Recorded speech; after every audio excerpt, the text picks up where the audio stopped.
everybody. Welcome to The Stack. I'm Alex. I'm Pete. And on The Stack, we talk about what's up? We should just point out real quick that Justin's not here because he thinks Tom Hanks is more important than us. Oh, that is a very confusing thing to say, and I'm not going to elaborate on what you're talking about, except for the fact that you are right and he's wrong, and you really should not have put Tom Hanks before us. I agree.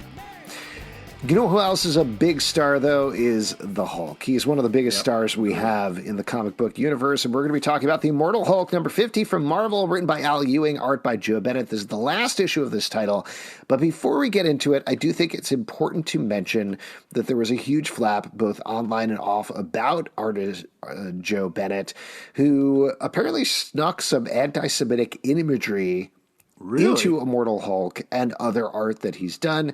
Al Ewing has cut ties with him. I believe Marvel has cut ties with him as well and said Immortal Hulk number 50 is the last thing that they're ever going to do with him. So I will say, speaking as the Jewish member of the podcast, I really kind of marred my experience with reading this final issue here. Yeah, really, just really a scotch. Changes things. Yeah, just a little bit, particularly because I've been like, wow, the art is so good and weird in this book. So it definitely emotionally made me feel a little bit of turmoil, but now I'm paging through it to see if I can spot any of it. There wasn't anything, I hope, in this issue necessarily. It wasn't in this issue. It was in earlier issues that he did things that were incredibly dicey. But let's talk about the story, though, because Al Ewing does wrap up the story here that he was telling, this horror-inflected Hulk. I know you were initially very hesitant about this, and then ultimately, I think, turned around on the story quite a bit. Here we get a bunch of Hulks traveling into this hell region to find out who is really behind the Green Door, to beat Samuel Stearns once and for all. We get a wrap-up here. We get a tee-up for the next series. What'd you think about this? Well, it's really creepy. It did kind of bother me in the beginning, but the storytelling really won me over.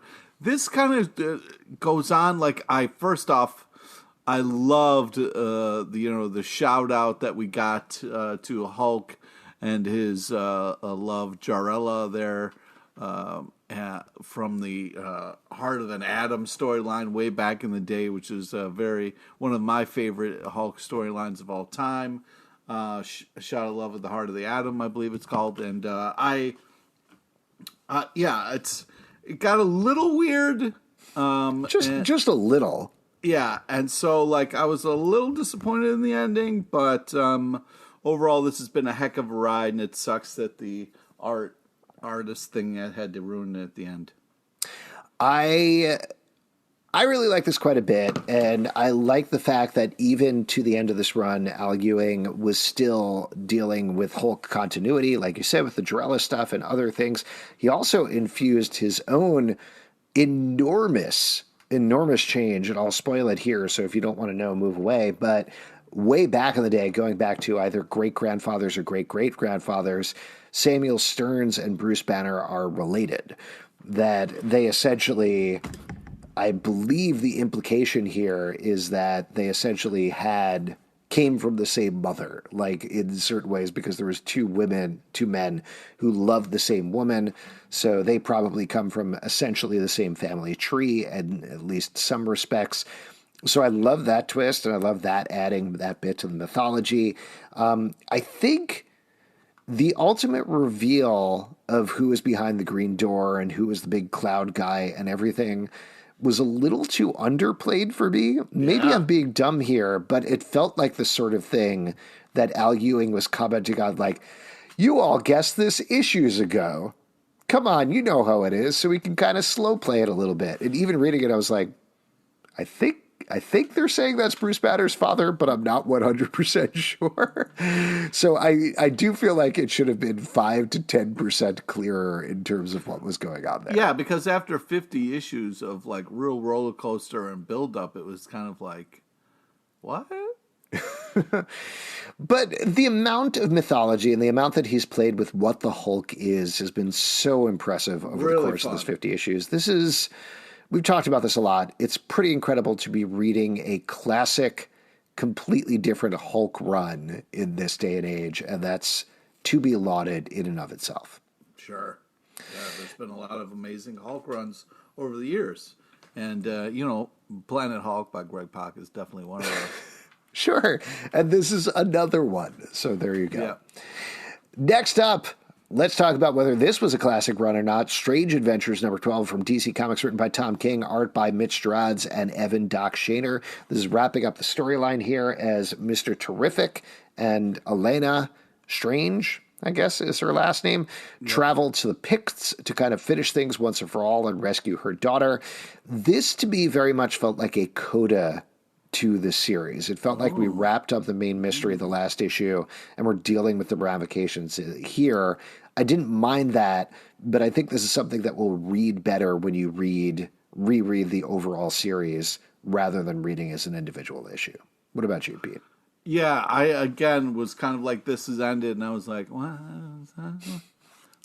Very confusing week for you. Yeah, and, but also the twist of where it was like, yo, just raise my kids. You'd be perfect at it. Could you do that? Could you just, like, hand over, like, kids like that? Be like, hey, here, Justin, raise my kids, too, while you're at it. I mean, I don't want to spoil the end of the podcast, but Fun. I guess we'll see what happens. Yeah. I thought this was really good. The art here was absolutely fantastic in the series across the board. The writing was really solid. This was a very strong series, a very dark series. Clearly, there's some huge ramifications as well for the DC universe by the end here in terms of what has happened to Adam Strange. So we'll have to see how much people hold to it going forward. Mm-hmm. Next up, Chilling Adventures of Sabrina, number 9 from Archie Comics, written by Roberto, Aguirre-Sacasa, art by Robert Hack. People have been begging for this for years now. When it wrapped up with 8 issues, left it on a dangling cliffhanger and never got back with issue 9. We had an entire 4 parts of a TV series on Netflix in the intervening time, and finally we're looping back to it. So very exciting. What'd you think, Pete? Well, I have some questions. Yeah. Why didn't it just be like the TV show? You know what I mean? Because that's what I wanted. So here's the thing. You're going to get that. They're publishing Chilling. Yes, you are. Great news. Did you continue to read past the last page? How can you if it's the last page? So there was the last page, and right opposite was an ad for, I believe it's called The Occult World of Sabrina. And that was going to be an in-canon continuation of Chilling Adventures of Sabrina on Netflix. Oh, wow. The ad answered my question? It's crazy to me that you didn't say that because you were constantly like, I don't want to talk about this comic book. I want to talk about this ad that was at some point in the issue. The fact that the highly relevant ad passed by you is crazy to me. Yeah, now that I'm looking back at it, it's super clear. It looks just like the TV show. They all just needed to sign and said, hey, Pete, look, we got you. Yeah. I'm very excited. Oh, that's great. So they're doing both of them. They're doing Chilling Adventures of Sabrina, which is the original source material. They're also doing Occult World of Sabrina is what it's called, right? And that's going to be the continuation of the Netflix series. So very excited about all of this. I loved jumping back into this, particularly given the show. I had forgotten how funny this book was. Like, it's very dark, but also very weirdly funny and gross at the same time. And it was nice getting back into that world. Yeah, I miss Sabrina. It was such a great show. I loved all the characters. It was different. They had different people playing different parts here, so that part was confusing, and it didn't fit in my head. But once I worked past all that, it's the art's great. It's nice. Robert Hack, good artist. Yeah, it's great to be back in the world of Sabrina. It's a great magical kind of world. Next up, The Amazing Spider-Man number 76 from Marvel, written by Zeb Wells, art by Patrick Gleason. This is continuing the fresh new run on Spider-Man. Last issue, Ben Reilly and Peter Parker were fighting the UFOs. Peter Parker got irradiated, and this issue things get even worse for Peter Parker. Oh. How you feeling, Pete? You doing okay? No. I'm not. Great, no further comments, just not okay. I'm not doing all right, buddy. Thanks for asking. This is an enjoyable... there's enough shit going on with people. I don't need this too. Okay. I like this run. I'm nervous about where it's going to go And I think reading a Spider-Man comic, that's a good place to be, because I have not felt worried for Peter Parker in a very long time. So that is interesting. The direction of Ben Reilly is interesting. The mixing up this world is interesting. I'm very fascinated to see where this ends up. It could go very wrong very quickly, but right now I am way more into it with this issue than I was with the last.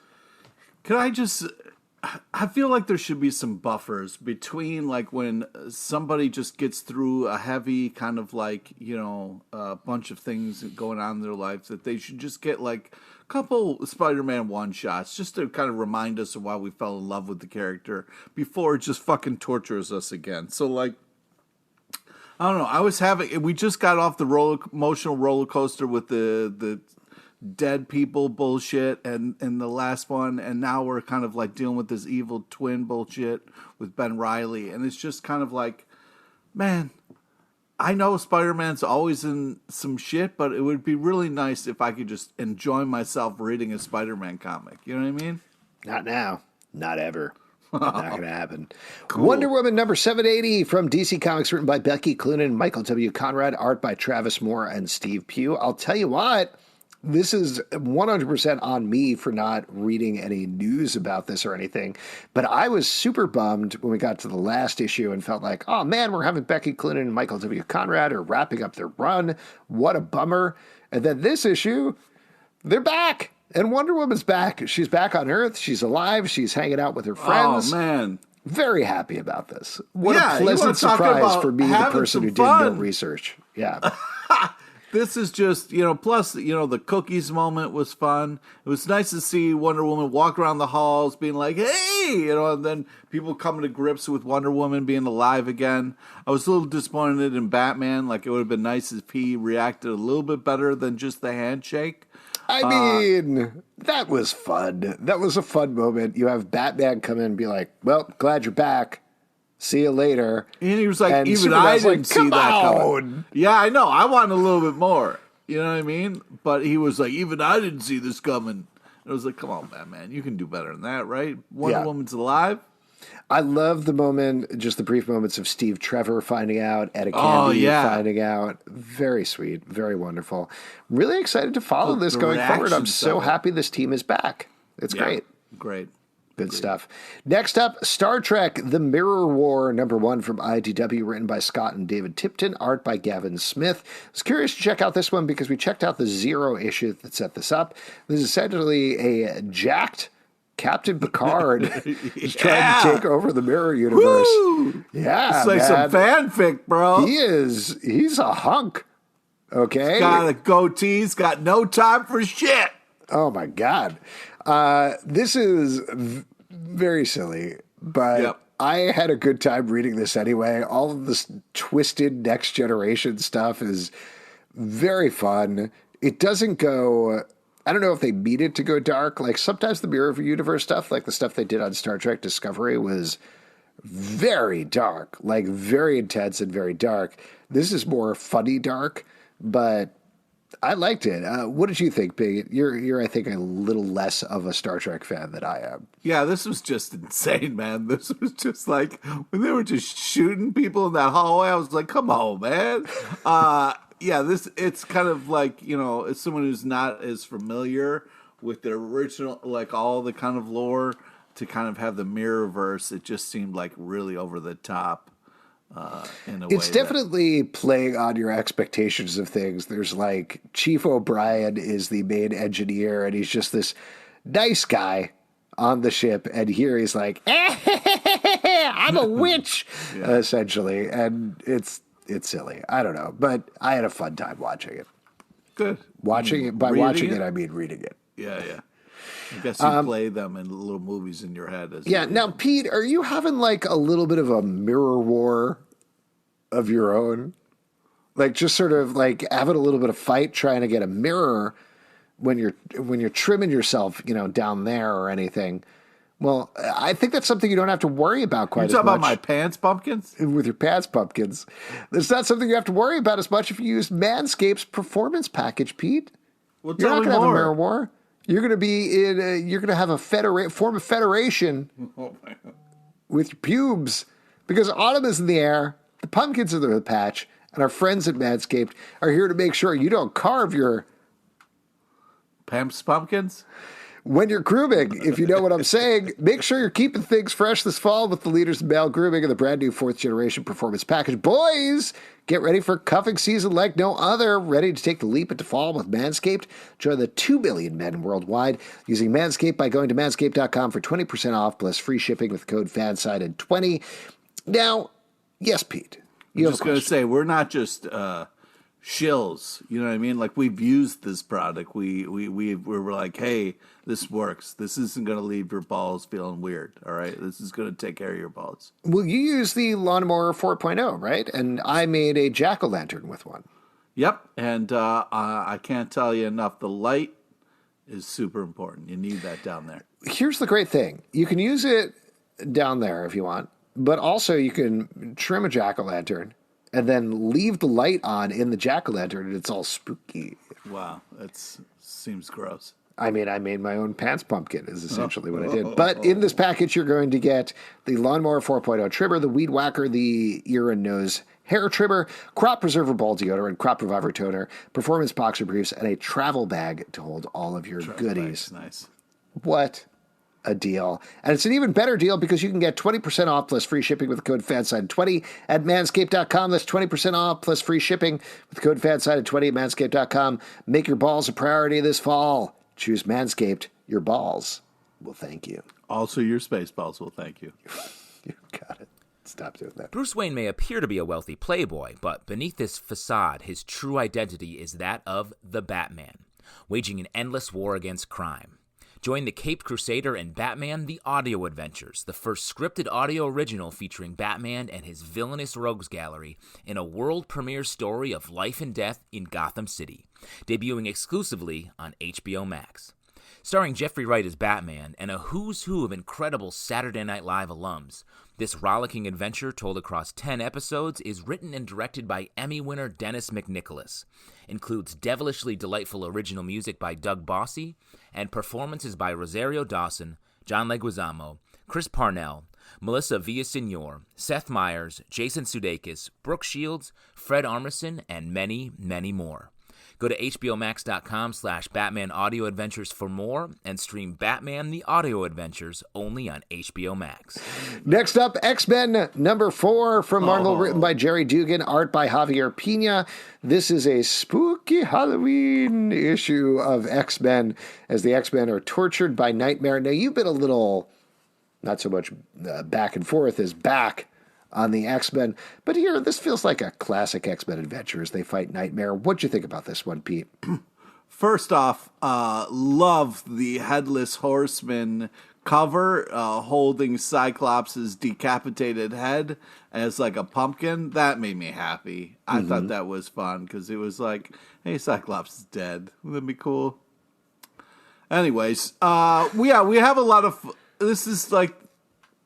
Comic is fun, you know, you're dealing with the Nightmare, and I think, hey, you know, this is spooky and this is fun, and but then you get like diagrams and you remember, oh yeah, right, this thing. It's honestly crazy to me to see such a goof issue from X-Men. Like, I feel like the fact that every issue of X-Men so far has been like, this is the most important issue of any comic you are ever going to read in your lifetime. Literally every time out of the gate. That it's like, I don't know, Nightmare attacks them or something. Yeah. Is wild. And it's very fun. Gerry Duggan does a great job. The art by Javier Pina is real good. But it was just funny to read an X-Men issue that was just kind of like a one-off fun bit, you know? Yeah. Except for the weird space laser thing at the end, right? Yeah. Except for that thing. Yes, that was a big continuity thing as well. It seemed like what were you it was gonna say? some kind of red gem that he was shooting a laser out of somewhere. Yeah. Well, he was using ruby quartz, so he was basically making he's a large Cyclops. So that should be one of your favorite characters. We need less Cyclops, not more Cyclops. The Joker number 8 from DC Comics, written by James Tynion, the Fourth Gem Johns, art by Guillem March and Rosi Kämpe. The front story here has some absolutely terrible things happen to Commissioner Gordon's new lady love, and then he's taken hostage by the new Lady Bane, who seems to be called Vengeance. We find out her origin story, what she wants, and now together they're gunning for the Joker. I thought this was great. I really like this a lot. Wow, this is a lot of fun. They've been taking a lot of big swings with Bane lately in the Batman comics kind of world. Also with the animated series. I've been enjoying this. The Vengeance is fun. Like the kind of like, I'm putting my own shit together. Even villains kind of question what their life motives are and like why they are here and what they're doing and are they doing the right thing. So I thought this was a very interesting kind of boat ride for our characters. And love the art. And then also I thought the backup was also cool. This is just this is great package, these two together. Yeah, this is good stuff. And I was a little nervous about the Lady Bane thing. I think they've done a really good job of delineating her from the main Bane and giving her a motivation about the Joker that's very interesting. Very curious to see what's going to happen in the next issue. This is a total side note, but I have no other way to tell this story. But I interviewed Robin Givens and Javicia Leslie for Batwoman for the season premiere. Mm-hmm. And while I was talking I talked to them and then I sent it off to get it transcribed. And when I got it back, so sometimes when you get a transcription back, it's like things are kind of all over the place. Like they don't know what they're talking about and there's things that are wrong or incorrect or whatever. This one, everything was spelled correctly. It was great. Even when they were talking about specific Batman stuff in the interview, I was like, oh, okay, this person is clearly who transcribed this, like either did a lot of checking or was a Batman fan. Most likely they did a lot of checking. Most likely they're a Batman fan because they turned it around very quickly. The one thing that was very funny to me is Robin Givens said something about her character being a Bane to Javicia Leslie's character, and the person capitalized Bane, and I was like, "Oh, you're definitely a Batman fan." Wow, you did that incorrectly for the sentence, but correctly for Batman, which was very funny. There was at one point you were like, "Robin Givens, can we talk about Riverdale?" Like, what's I did do that. Nice. I know what side my bread is buttered on, Pete. There you go. Absolutely. She didn't really take the bait very much, but I threw it out there. You got to try. You got to try. I was getting cut off, so I did.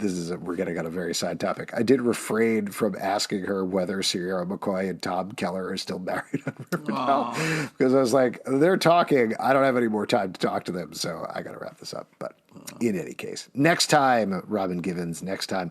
Next up, though, Mazebook #2 from Dark Horse Comics by Jeff Lemire. This book is phenomenal. Yes. This is about a man who lost his daughter many years prior in the first issue. Spoiler for the end, but he got a call from her on the phone, even though she died years earlier. Here we're following up from that, dealing with very much with the fact of, is he going crazy? Is she actually alive in some way? What exactly is going on here? It all ties into the mazes of the title. This is wonderful. What did you think, Pete? This is super creepy and like very intricate, but very cool. This is just Jeff Lemire just killing it, basically. A lot of like really stunning, powerful panels. You don't know if this character we're following is out of their gourd or what's going on, but it's such a great #1 to get you excited about things. And I think this is just fantastic. Next up, Superman and the Authority, #4 from DC Comics, written by Grant Morrison. It's a #2. It's not #1. I apologize. Yes, it is. Superman and the Authority, #4 from DC Comics, written by Grant Morrison, art by Mikel Janín. This is actually the last issue of this title as Superman takes his new team fighting against a bunch of different enemies before we tee up a bunch of other mysteries in the Superman books. We've been, I think, back and forth on this one, other than the art, of course, which is fantastic. But Pete, How do you think this wrapped up? Oh, it's fun. You got kind of the ultra humanite, evil, super kind of like Nazi thing, which it feels like a good villain that we can all hate, and is a it feels like a fun DC superhero comic, and I think they did a good job of like staying in that lane and it being a solid read. Cool. Next up, Homesick Pilots, number 10 from Image Comics, written by Dan Waters, art by Casper Wingard. In this issue, we're finally getting the thing that has been teased since the very first issue of our two ghost mechas are coming into conflict with each other. This is the tee-up for that. We're going to see the real fallout next issue, I assume. But as usual, this is great. Yeah, I mean, this is just kind of leading up to this sick battle sequence that is going to happen. Homesick. But yeah, just really very tense, but super sweet and powerful. The art and the paneling is just really otherworldly. It's a really creative, cool book. Very good stuff. Definitely pick this up if you aren't. Next up, I Am Batman, number 2 from DC Comics, written by John Ridley, art by Steven Segovia. In this issue, we're continuing to follow our future Batman as he fights against the Magistrate and his peacekeepers and a bunch of other things. What did you think about this one? I thought this was great. I thought that I love the art. This is just like a cool Batman, and I'm excited for more. I think this is just like it's a cool take on a character we know well, and it would be interesting to see the differences and all the kind of different choices. So I'm enjoying it. Well, that was my issue with this issue, I think, is the first one. Dude. The first one really started to delineate what is different about this Batman. Here, for the most part of the running time, it just felt like Batman. Like, it felt like reading a Batman book with not too many differences. What about the part where he, like, took off his mask and was like, That's what I was about to say, is the end of the book gives us a different twist when he is specifically showing off to somebody, hey, I'm a black man. I'm not the Batman you think I am. So it'll be interesting to follow this in the next issue. What? But he's still Batman. But he's still Batman, yes. Right. But he's not the Batman that everybody thinks he is. So it'll be interesting to follow that. Yeah, not quite as strong as the first issue, but excited to check out the third regardless. I was hoping it would be like more of a moment where it's like, wait till they get a load of me. But I think this is fun. And sorry, I didn't mean to. No, that's fine. I mean, it's weird that you said that because I would have preferred that he said, you ever dance with the devil in the pale moonlight? Ooh. That would be cool. The Unbelievable Unteens, number 3 from Dark Horse Comics, again, written by Jeff Lemire, art by Tyler Crook. This one is part of the Black Hammer universe. It is a twist on X-Men, where all of the X-Men are... Maybe I'm starting to think in this issue it might be Teen Titans, not X-Men, though there's like a little bit of each. Have forgotten who they are. We're getting reveals about their past and what went on with them. Such a good book as well. Really love the art here in particular. That's the standout for me as Tyler Crook jumps between quote-unquote real world and the comic book world. But what did you think, Pete? Yeah, I mean, this is powerful stuff. It's amazing art. Jeff Lemire is unbelievable. But yeah, it's a lot about, what sacrifices people make for others and, how people deal with it. It's sad. It's powerful. It's moving. It's a pretty solid book. Yeah. Next up, another Batman book, Batman the Imposter, number 1 from DC Comics, written by Mattson Tomlin, art by Andrea Sorrentino. In this issue, we're getting a, I think, younger Batman as he finds somebody is a copycat who is a killer, and he has to go after it. Meanwhile, Leslie Tompkins is helping him work through a bunch of stuff. I liked this quite a bit. I thought it was very well done, but I do think the reason for this book being is Andrea Sorrentino's art more than anything. Yeah, the first thing I've written here is really great art. Really just cool setup for this whole world, this whole kind of idea. I also think it's interesting that, like, it's not just good guys and bad guys fighting in Gotham. There's also this kind of like interest of kind of like, well, it wouldn't be just villains against Batman. So this kind of like imposter Batman that is kind of brought up here for its own goal is very interesting. But I also really love Detective Wong, so I'm interested to see what this team up is going to be like. It's Just last thing I'll say about the art style, or at least the panel layouts, is it's very reminiscent of Batwoman back in the day and what J.H. Williams III did there. So really good if you're a fan of that. Next up, one of my favorite books right now, Six Sidekicks of Trigger Keaton, #5 from Image Comics, written by Kyle Starks, art by Chris Schweizer. In this issue, our 6 sidekicks think they figured out who killed their boss, I guess, Trigger Keaton. Only it turns out, spoiler, it's a trap by all of the stuntmen in Hollywood who want to beat the crap out of them. And so fun. The entire issue is basically one big fight scene, but it has the same humor as the rest of the issues. It's smart. It's funny. The action is really good. I love this book. Well, that's the fun thing. It's like, you think you've seen so many action things, and there's all these like great over-the-top lines that you see in action movies, but like the line where the guy jumps off into a pile of bad guys to fight them, and he yells, "Here comes the shit," was hysterical. I enjoyed that very much. The art's just great. The character designs are fun. This is just a really cool and like quick, kind of like the speed of this comic is very enjoyable. This is a great read.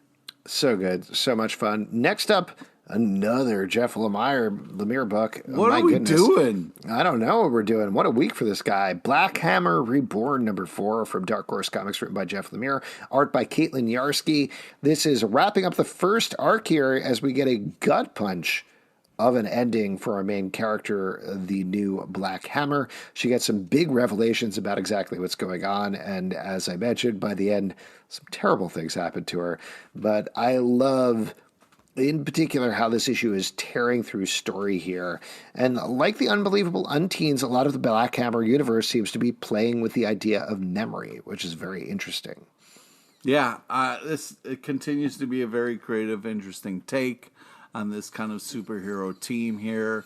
We kind of get this tripped out old guy throughout time, which it turns out is going to be like Justin's our tripped out old guy. You know what I mean? Like every once in a while he shows up and asks us to go on some weird kind of adventure. So, yeah, I thought this was super. It continues to be really powerful. Yeah. Good stuff. Next up, Ordinary Gods, #4, written by Kyle Higgins and Joe Clark, art by Felipe Watanabe. Here we're continuing the story of a bunch of gods who are trapped is probably the wrong word, but stuck in human form as they track down other members of their clan. And yeah, I really like the mythology that they're building out here. What do you think, Pete? Yeah, I do. I think it's very interesting. This is like a great kind of like continuation of the story. And I also like the character design. Like the person who's like this kind of trickster god really looks like a trickster. You know what I mean? And I think that like that's such a cool character design and very well done. This book continues to be a lot of fun. And last but not least, definitely not least, Man-Eater's The Curse, #4 from Image Comics, written by Chelsea Kane, art by Leah Mitnick. This is, I'm guessing, the best book that you are not reading right now about a girl and a boy who are trapped on a island craft camp. It turns out craft camp is actually witchcraft camp. Everybody else on the island has disappeared. They've discovered 4 very tiny campers and are trying to make them bigger and figure out what will happen to their fellow campers.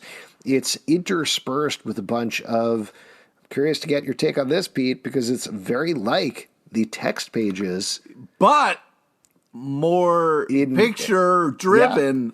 Yeah. Mm-hmm. So I'm enjoying this. This is very creative use of in between. I love the different stuff because it's more art driven instead of just text driven.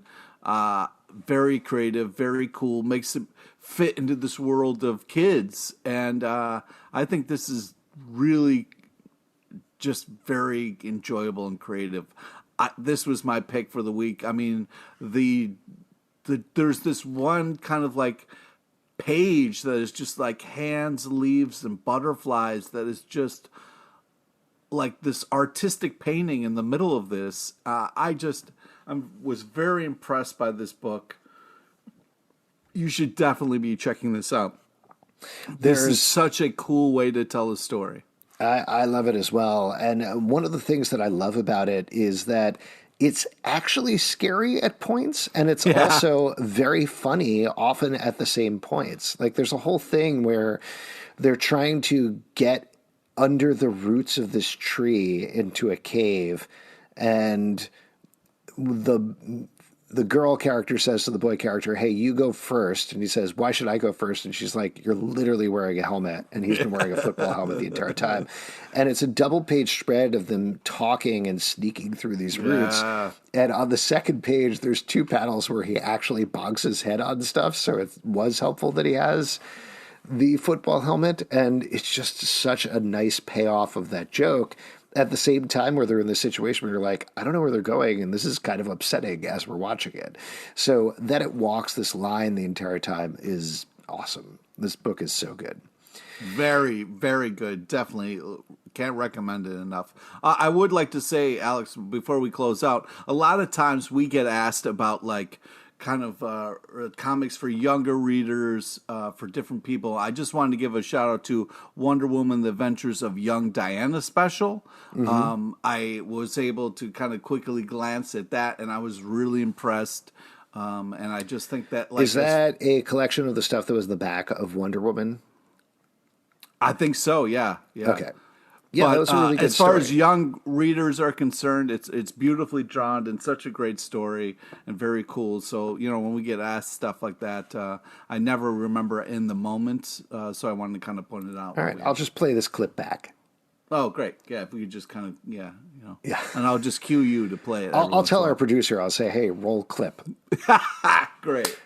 If you'd like to support our podcast, patreon.com/Comic Book Club. Also, we do a live show every Tuesday night at 7 p.m. to Crowdcast and YouTube. Come hang out. We would love to chat with you about comic books. iTunes, Android, Spotify, Stitcher, or the app of your choice to subscribe, listen, and follow the show at Comic Book Live on Twitter, comicbookclublive.com for this podcast and many more. Until next time, we'll see you at the comic book shop.